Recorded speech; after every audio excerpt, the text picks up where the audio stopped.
중공군이 한국 전쟁 때 민간인들에게 어떤 짓까지 했는지 알아. 그 원혼을 달래지 못하면 결국 중국엔 그 어떤 생명도 살아남지 못할 거야. 여기 중국의 열차 안에서 기겁하며 자리에서 일어나는 젊은 여교수가 있습니다. 이 여성의 몸에 소름이 쫙 돋아 있는데요. 어떤 사연인지 바로 들어보겠습니다. 안녕하세요. 저는 베이징 대학의 역사학과 조교수 리웨이입니다. 28살의 젊은 나이에 이미 학계에서 주목받는 신예 학자로 알려져 있어요. 저는 중국의 전쟁사에 굉장히 관심이 많은데 특히 아직 끝났다고 볼 수 없는 6.25 전쟁에 깊은 관심을 가지고 있어요. 제 연구실은 캠퍼스 내 오래된 붉은 벽돌 건물 3층에 자리 잡고 있는데 벽면을 가득 메운 역사서적들과 군데군데 걸려있는 역사적 사건들의 사진들이 방문객들의 시선을 사로잡죠. 특히 책상 위에는 항상 한국 전쟁 관련 서적들이 쌓여 있어요. 이는 가장 최근 아시아에서 일어난 전쟁이기도 하고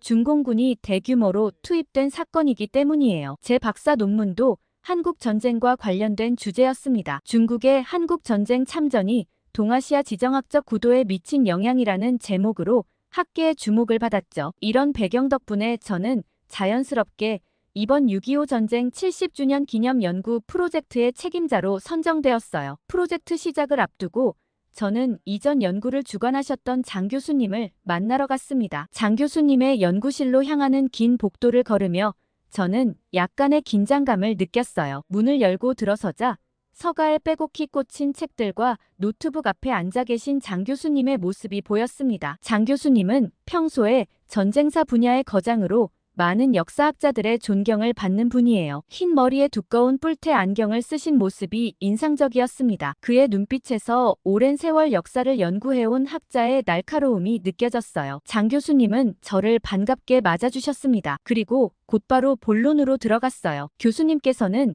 중국의 역사학자로서 이런 연구를 하는 목적은 다음 전쟁이 생겼을 때 중국에 최대한 이익을 가져다주는 방법이 무엇인지 고안하는 게 가장 먼저라고 말씀하셨습니다. 저는 그 말씀을 듣고 깜짝 놀랐어요. 전쟁을 위해 연구를 한다는 생각은 해본 적이 없었거든요. 하지만 겉으로 티를 내지 않으려 노력했습니다. 교수님은 계속해서 말씀하셨어요. 역사 연구의 궁극적인 목적은 국가의 이익을 위한 것이며 특히 전쟁사 연구는 미래의 전쟁에 대비하기 위한 것이라고 강조하셨습니다. 저는 겉으로는 열심히 듣는 척했지만 속으로는 다른 생각을 하고 있었어요. 아무리 중국의 역사학자라도 그 이전의 사람인 만큼 민간인 피해를 어떻게 하면 최대로 줄일 수 있을지 그리고 다시는 이런 일이 생기지 않도록 예방하는 게 먼저인 거 아닌가 하는 생각이 들었습니다. 장 교수님은 이번 연구의 중요성에 대해 설명하셨어요. 그 전쟁에서 중국군이 어떤 전략과 전술을 사용했는지, 어떤 성과를 거두었는지, 그리고 어떤 실수를 했는지를 철저히 분석해야 한다고 강조하셨습니다. 대화가 깊어질수록 저는 점점 더 불편한 마음이 들었어요. 교수님의 말씀은 전쟁을 마치 하나의 게임처럼 다루는 것 같았습니다. 수많은 생명이 희생된 비극적인 역사를 단순히 전략과 전술의 관점에서만 바라보는 것이 과연 옳은 일인지 의문이 들었어요. 그러던 중 교수님께서 더욱 충격적인 말씀을 하셨습니다. 넌지시 대만을 먹기 위해 전쟁이 일어날지도 모르니 책임이 크다고 얘기하셨어요. 저는 속으로 깜짝 놀랐습니다. 그 순간 이 프로젝트의 진짜 목적을 이해하게 되었어요. 교수님은 현재 중국의 경제 상황과 국제 정세를 설명하시면서 대만 문제의 해결이 불가피하다고 말씀하셨습니다. 그리고 이번 연구 프로젝트가 그 준비 과정의 일환이 될 수 있다고 하셨어요. 저는 말문이 막혔습니다. 제가 맡은 연구가 실제 전쟁 준비에 이용될 수 있다는 사실이 너무나 충격적이었어요. 대화가 끝나갈 무렵 교수님은 국가의 미래가 걸린 일이니 최선을 다해 연구해달라고 당부하셨어요. 저는 무거운 마음으로 고개를 끄덕였습니다. 연구실을 나와 캠퍼스를 걸으며 저는 깊은 고민에 빠졌어요. 지금 중국 내수 경제가 엉망이고 붕괴 일보 직전이라는 사실과 국민들의 관심을 외부로 돌릴 수밖에 없다는 것, 그리고 그 방법이 바로 대만을 점령하는 일이라는 것을 깨달았습니다. 머릿속이 복잡해졌어요. 제가 존경하는 교수님의 말씀이지만 이는 제가 평소 가지고 있던 역사학자로서의 신념과는 너무나 달랐습니다. 역사 연구가 또 다른 전쟁의 도구가 될 수 있다는 사실이 저를 무겁게 짓눌렀어요. 제가 맡은 일이 대만과의 전쟁을 위한 방법이 될 수 있겠다는 사실에 좌절감이 밀려왔습니다. 그대로 연구실로 돌아와 창밖을 바라보며 저는 깊은 한숨을 내쉬었습니다. 제가 너무나도 원했던 연구였는데 당장이라도 그만두고 싶었어요. 그렇지만 쉽게 결정을 내리기가 너무나 어려웠습니다. 사실 역사를 사랑했던 제가 교수가 되어 얻은 가장 큰 혜택은 바로 박물관의 지하 수장고를 자유롭게 드나들 수 있다는 점이었어요. 특히 베이징 군사박물관의 지하 문서보관소는 역사학자들에게 꿈의 장소나 다름없습니다. 평소라면 절대 접근할 수 없는 곳이지만 이번 프로젝트 덕분에 저는 그곳에 발을 들일 수 있게 되었죠. 처음 지하 문서보관소에 들어섰을 때의 느낌을 잊을 수가 없어요. 무거운 철문을 열고 들어서자 차가운 공기와 함께 오래된 종이 냄새가 코를 찔렀습니다. 각 서가에는 연도와 주제별로 정리된 문서들이 빼곡히 꽂혀 있었죠. 제겐 정말 천국 같은 곳이었어요. 하지만 교수님과의 대화 이후 이 프로젝트를 맡는 것이 너무 불편하게 느껴졌어요. 문서보관소를 마음대로 드나들 수 있다는 건 너무 좋았지만 제 연구 목적은 끔찍한 일이었으니까요. 과거의 전쟁에서 희생된 수많은 생명들을 생각하면 가슴이 아팠고 그들의 희생을 또 다른 전쟁의 밑거름으로 삼는다는 것이 너무나 부당하게 여겨졌습니다. 저는 최대한 대만과의 전쟁을 막을 수 있는 방법은 없을까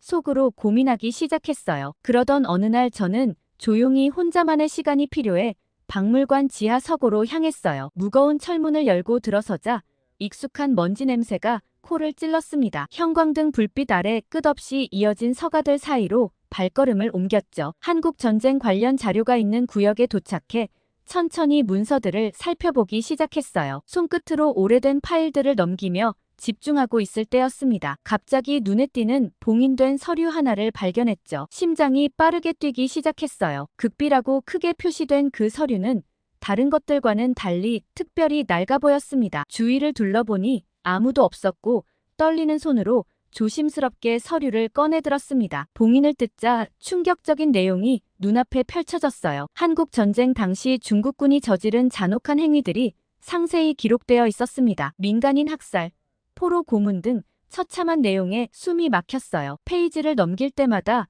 더욱 끔찍한 사실들이 드러났습니다. 당시 지휘관들의 비인도적인 명령이 적힌 문서와 함께 충격적인 사진들도 있었어요. 목구멍까지 치밀어 오는 구역질을 간신히 참았습니다. 그때 갑자기 톡 하는 소리와 함께 무언가가 바닥에 떨어졌어요. 고개를 돌려보니 작은 비디오 테이프였습니다. 과거 소형 캠코더에 사용되던 크기였죠. 심장이 더 빠르게 뛰기 시작했어요. 주변을 다시 한번 살폈습니다. 아직도 아무도 없었어요. 빠르게 결심했죠. 이 테이프를 즉시 확인해 봐야 한다고요. 조심스럽게 주머니에 테이프를 넣었습니다. 손이 떨려왔어요. 최대한 자연스럽게 행동하려 노력하며 서류를 원래 자리에 돌려놓았습니다. 심장이 귓가에서 쿵쾅거렸어요. 이제 빨리 이곳을 벗어나야 했죠. 서고를 나서려는 순간 직원과 마주쳤습니다. 그가 오늘은 왜 이렇게 빨리 가시냐고 물었어요. 저도 모르게 화들짝 놀라 말을 더듬었습니다. 간신히 정신을 차리고 약속이 있는 걸 깜빡했다고 둘러댔어요. 직원의 의심스러운 눈초리를 피해 빠르게 걸음을 옮겼습니다. 등 뒤로 식은땀이 흘렀어요.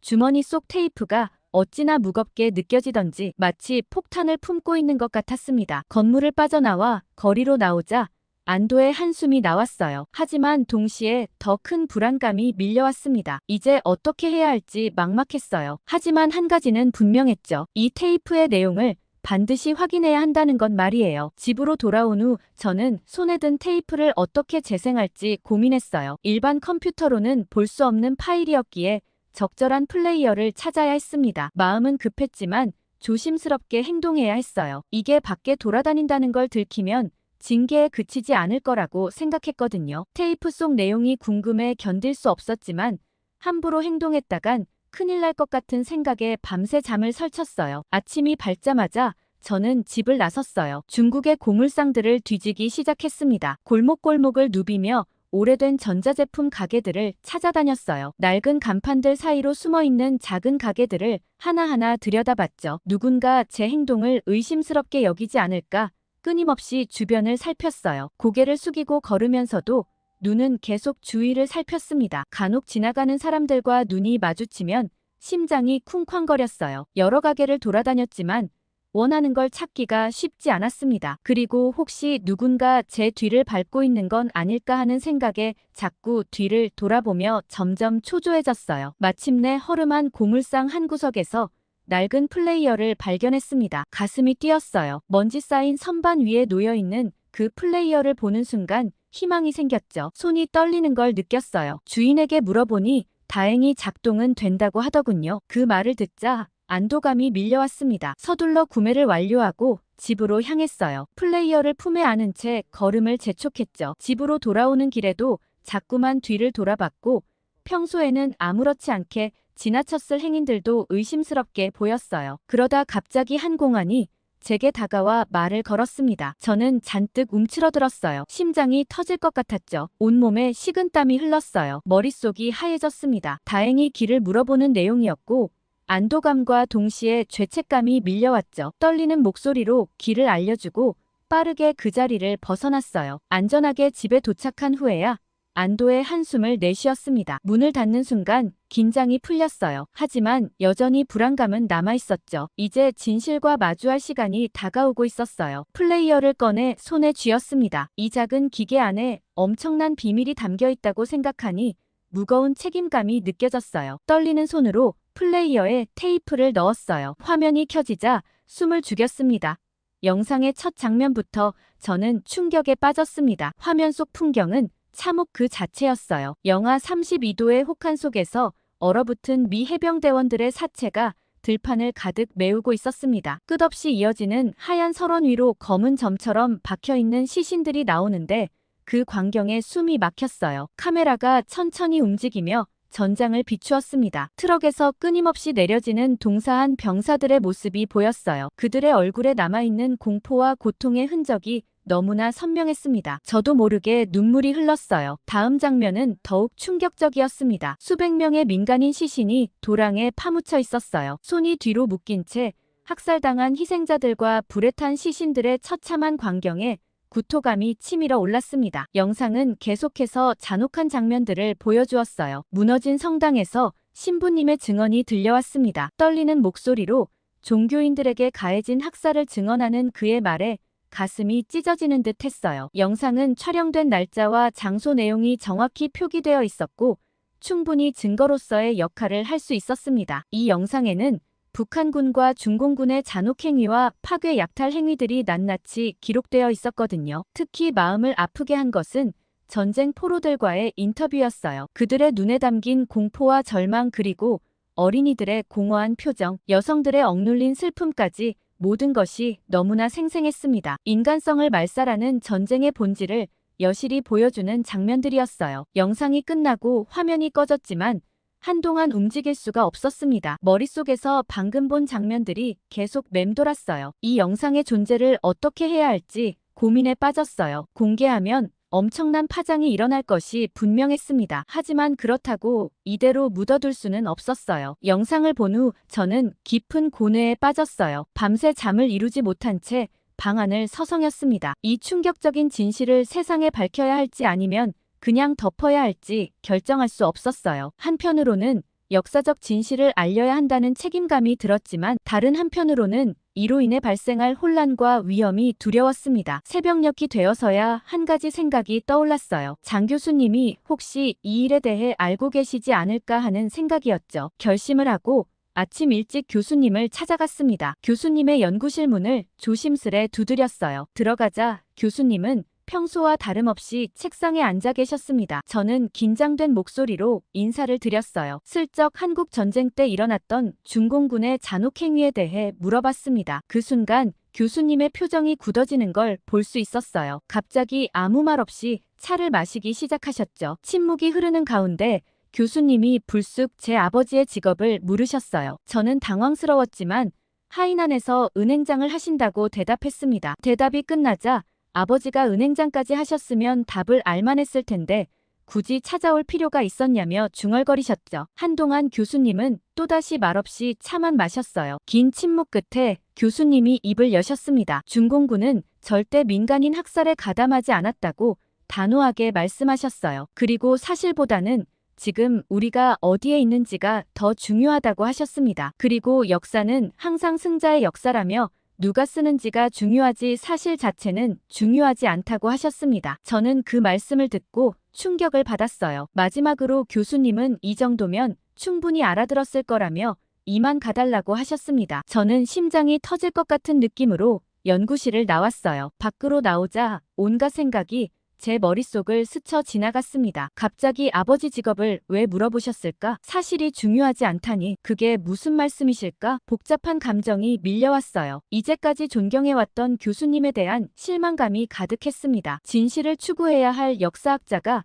어떻게 이런 말씀을 하실 수 있을까 하는 의문이 들었어요. 걸음을 옮기며 계속해서 교수님과의 대화를 곱씹었습니다. 캠퍼스를 걸으며 저는 깊은 고민에 빠졌어요. 모른 척 덮어버리라는 의미라고 느껴졌거든요. 하지만 양심의 가책을 느꼈습니다. 오히려 교수님께 물어보고 난 후 더 혼란스러웠고 연구실로 돌아와 고민에 빠져 있었어요. 그런데 갑자기 울리는 뉴스 속보 알림음에 제 시선이 컴퓨터 화면으로 향했습니다. 화면에 비친 내용을 보고 가슴이 철렁했죠. 제 고향인 하이난이 슈퍼태풍 야기의 강타를 받았다는 소식이었어요. 기록적인 폭우로 인한 대규모 피해 예상 소식에 저는 즉시 가족들에게 연락을 시도했습니다. 하지만 전화는 연결되지 않았어요. 태풍의 피해가 워낙 커서 통신망이 마비된 것 같았죠. 불안감이 점점 커져갔습니다. 저는 더 이상 망설일 수 없었어요. 당장 고향으로 가봐야겠다고 결심했습니다. 서둘러 짐을 챙기고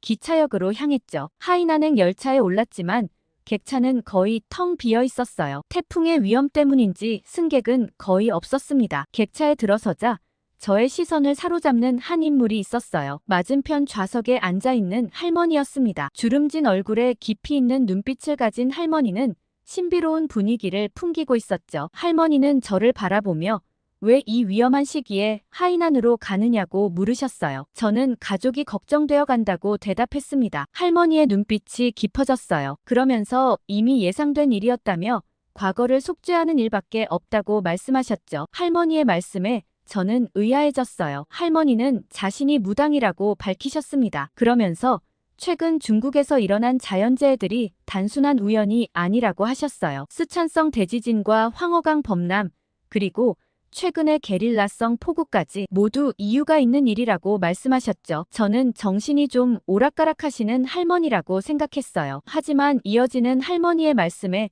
저는 소름이 돋았습니다. 할머니는 극비 자료에 있었던 중공군의 만행을 낱낱이 언급하셨어요. 그리고 그 때문에 지금 중국이 저주를 받고 있다고 말씀하셨죠. 저는 할 말을 잃었어요. 지하문서고에 있는 그 자료의 내용을 어떻게 알고 계신 건지 의아했습니다. 할머니의 눈빛은 마치 저를 꿰뚫어보는 듯 했어요. 신비로운 분위기가 객차 전체를 감쌌습니다. 할머니는 계속해서 말씀하셨어요. 이대로 가다간 중국은 폐허가 되어 생명이 있는 것은 아무것도 살아남지 못할 거라고 예언하셨죠. 저는 할머니의 말씀에 압도되어 어떻게 해야 하냐고 물었습니다. 할머니의 대답은 간단했어요. 원혼을 달래야 한다고 하셨죠. 제가 어떻게 달래야 하는지 더 자세히 묻고자 할 때였어요. 갑자기 시야가 흐려졌고 눈을 번쩍 떴어요. 주변을 둘러보니 아무도 없었습니다. 할머니도 보이지 않았죠. 꿈이었던 걸까요? 하지만 너무나 생생해서 꿈이라고 하기엔 뭔가 이상했어요. 저의 머릿속에는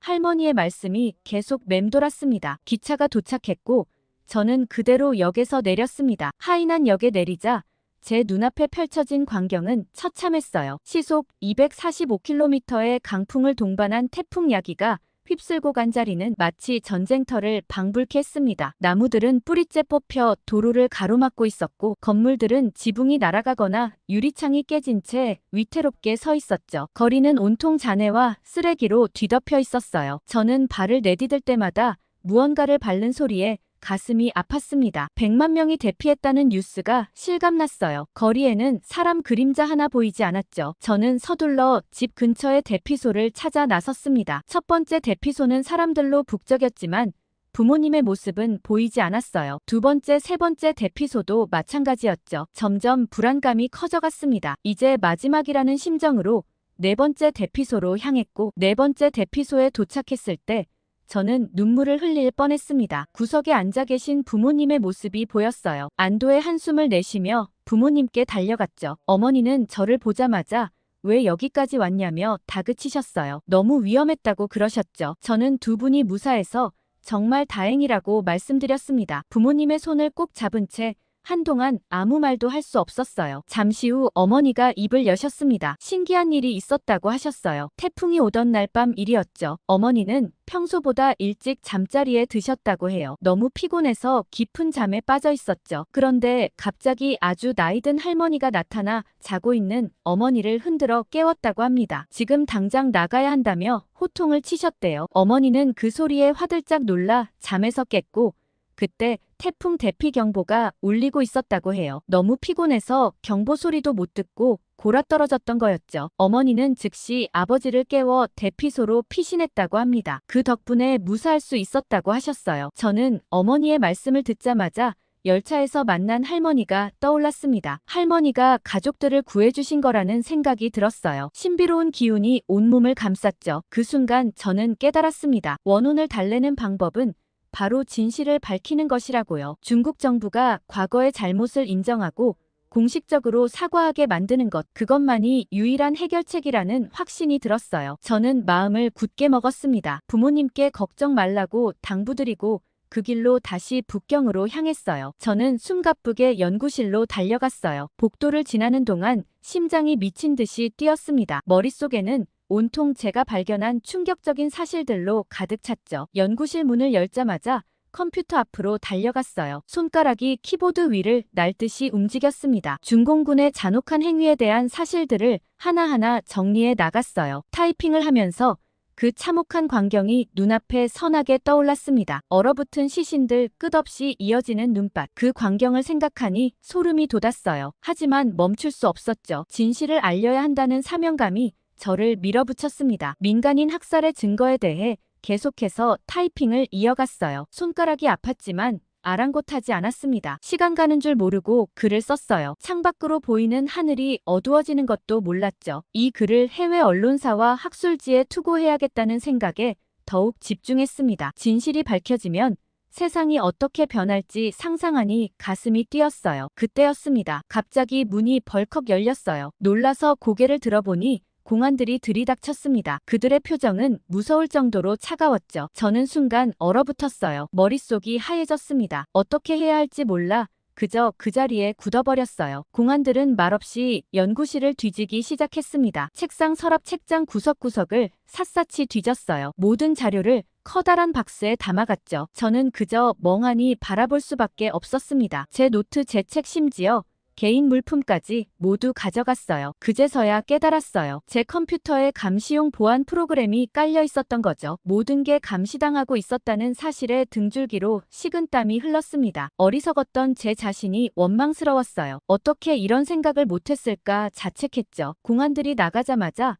장 교수님의 호출을 받았습니다. 무거운 발걸음으로 교수님 연구실로 향했어요. 복도를 걸으며 머릿속이 복잡해졌죠. 앞으로 어떤 일이 벌어질지 두려웠습니다. 교수님께 어떤 말씀을 들을지 생각하니 가슴이 철렁 내려앉았어요. 교수님 연구실 문을 조심스레 열었어요. 들어서자마자 교수님의 차가운 눈빛이 저를 맞이했습니다. 평소의 온화한 모습은 찾아볼 수 없었죠. 긴장감이 연구실 전체를 감쌌어요. 숨 쉬는 것조차 조심스러웠습니다. 교수님은 베이징대에서 이런 일을 했다는 게 알려지기라도 하면 우리 대학의 수치라고 말씀하셨어요. 그 목소리에는 실망감과 분노가 섞여 있었습니다. 저는 고개를 숙인 채 듣고만 있었죠. 너무 무서워서 어떻게 얘기해야 할지 몰랐어요. 교수님은 계속해서 말씀하셨어요. 조용히 넘어가 줄 테니 혹시나 남겨둔 증거자료가 있다면 모두 학교에 반납하고 그대로 학교에서 나가라고 하셨습니다. 그 말씀에 저는 충격을 받았어요. 이렇게 끝나는 건가 하는 생각에 가슴이 아팠습니다. 용기를 내어 한마디 했습니다. 역사적 과오는 인정하고 반성하는 게 진정한 강대국이 아니냐고 말이에요. 하지만 교수님의 표정은 변하지 않았죠. 오히려 더 차갑게 변했습니다. 제 말이 전혀 먹히지 않는다는 걸 깨달았어요. 교수님은 허튼 생각해서 한 번 더 이런 자료를 만들면 그때는 법의 심판을 받게 될 거라고 경고하셨어요. 그 말씀에 저는 할 말을 잃었습니다. 교수직위는 물론이고 국가반역법으로 평생 옥살이를 해야 할지도 모른다는 생각에 무서워졌죠. 모든 게 무너지는 것 같았어요. 결국 저는 모든 걸 내어주고 연구실을 나왔어요. 캠퍼스를 벗어나 거리를 걸으며 깊은 고민에 빠졌습니다. 이대로 포기할 순 없었어요. 어떻게든 진실을 알려야 한다는 생각뿐이었죠. 그때 문득 한 가지 아이디어가 떠올랐습니다. 위험한 방법이지만 시도해볼 만한 가치가 있다고 생각했어요. 집으로 돌아와 컴퓨터 앞에 앉았고 VPN을 여러 번 우회해 글을 작성하기 시작했습니다. 이 방법이라면 추적당하지 않고 글을 올릴 수 있을 거라 생각했죠. 하지만 여전히 불안감이 가시지 않았어요. 언제 들이닥칠지 모를 공안들을 생각하니 손이 떨렸습니다. 그렇지만 저는 이 글이 언젠가 꼭 빛을 발하게 되리라 생각하고 있어요. 이 글이 널리 알려져서 중국 정부가 숨기고 있는 추악한 진실이 밝혀지길 간절히 바랍니다. 물론 지금도 너무 두려요. 앞으로 어떤 일이 벌어질지 알 수 없고 제 가족에게 해가 가지는 않을까 걱정도 됩니다. 마지막 문장을 적으며 깊은 한숨을 내쉬고 있어요. 하지만 진실을 위해 이 정도 희생은 감수해야 한다고 생각했죠. 역사의 진실을 밝히는 것이 제 사명이라고 믿으니까요. 부디 진실이 밝혀지길 바랍니다. 오늘 리웨이 씨의 사연 어떻게 들으셨나요? 중공군이든 일본군이든 사람이라고 하기에는 정말 치가 떨리는 행동들을 하고 있는데요. 중국의 추악한 민낯을 보고 어떤 생각을 하셨는지 댓글 많이 달아주세요. 다음에 더 좋은 사연으로 돌아오겠습니다. 사연 제작소 감동필름이었습니다.